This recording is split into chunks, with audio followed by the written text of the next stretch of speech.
नमस्कार मित्रांनो, मी हर्षन आणि माझ्या या व्हिडिओमध्ये आपल्या सर्वांचं सहर्ष स्वागत। तर मित्रांनो, एक विद्यार्थ्याची कमेंट आली होती की आता आमचे काही 2 महिन्यात पेपर आहेत, तर आम्ही त्यानुसार वेळापत्रक बनवलेलं आहे आणि अभ्यास करतो।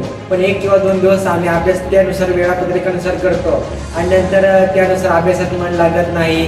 तर यासाठी नक्कीच एक दादा की तू व्हिडिओ आमच्यासाठी मोटिवेशनल व्हिडिओ नक्की बनव। तर खास तुमच्यासाठी आजचा व्हिडिओ मी घेऊन येत आहे।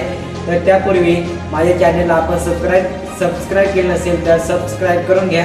तर मित्रांनो, आता तुम्हाला मी अशी गोष्ट सांगणार आहे की त्या गोष्टीमधून तुम्हाला नक्कीच प्रेरणा मोटिवेशनल भेटणार आहे। तर ही गोष्ट तुम्ही शेवटपर्यंत नक्की ऐका। तर मित्रांनो, एका गावात 4 मित्र राहायचे। त्यांचं 1ली ते 12वीचं शिक्षण त्याच गावातील शाळेत झालं। चौघं पण हुशार होते आणि चौघांचे पण आई वडील हे गरीब होते, ते शेती करायचे। त्यानंतर पुढचं शिक्षण घेण्यासाठी ते 4ही मित्र शहरात गेले।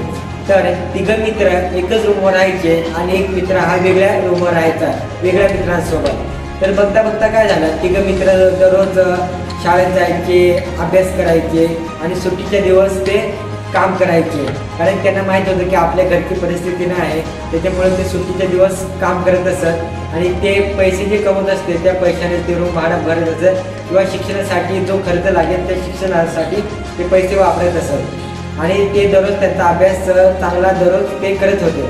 आणि जो एक मित्र होता तो वेगळ्या रूमवर राहायचा आणि तो मित्र ज्या रूमवर राहायचा ते मित्र खूपच म्हणजे दिवसभर मोबाईल बघायचे, काय मित्र व्यसन करायचे, अभ्यास करायचे नाही। मग त्या मित्रांची संगत ही वाईट होती, त्याच्यामुळे जो मित्र गेला होता त्याची पण संगत ही त्याच्यामुळे वाईट लागली। म्हणजे तो काही वेळा शाळेत जात नव्हता, म्हणजे बाकी सुट्टीचे दिवस तो कामाला जात नव्हता, पैसे साचवत नव्हता आणि तो मित्र व्यसन करत होते, त्याच्यामुळे तो पण मित्र व्यसन करत होता। मग हळूहळू पुढे काय झालं, हे 3 मित्र चांगले अभ्यास करायचे, आईवडिलांची कष्टाची जाणीव होती म्हणून हे 3 मित्र पुढे सक्सेस झाले, आयुष्यात सक्सेस झाले। आणि हा एक मित्र होता तो आयुष्यात व्यसन म्हणजे त्याच्या मित्रांच्या वाईट संगती होत्या म्हणून तो आयुष्यात काहीच करू शकला नाही। तर मित्रांनो, या गोष्टीमधून एवढेच तात्पर्य भेटते की आपली संगत आपलं भविष्य ठरवतं। जर आपली संगत चांगली असेल, आपल्या मित्रपरिवार चांगला असेल तर नक्कीच आपण आयुष्यात काहीतरी करू शकतो। आणि आपली संगत जर वाईट असेल तर आपण कदाचित आयुष्यात काही करू शकत नाही। त्याच्यामुळे वेळच आपले मित्र ओळखा, आयुष्यात चांगले मित्र कमवा, सर्वजण चांगले राहा। तर मित्रांनो, या गोष्टीमध्ये नक्कीच तुम्हाला शिकण्यासारखं नक्कीच भेटलेलं आहे। तर असेच नवीन व्हिडिओ पाहण्यासाठी माझ्या YouTube चॅनलला तुम्ही सबस्क्राईब करा। धन्यवाद।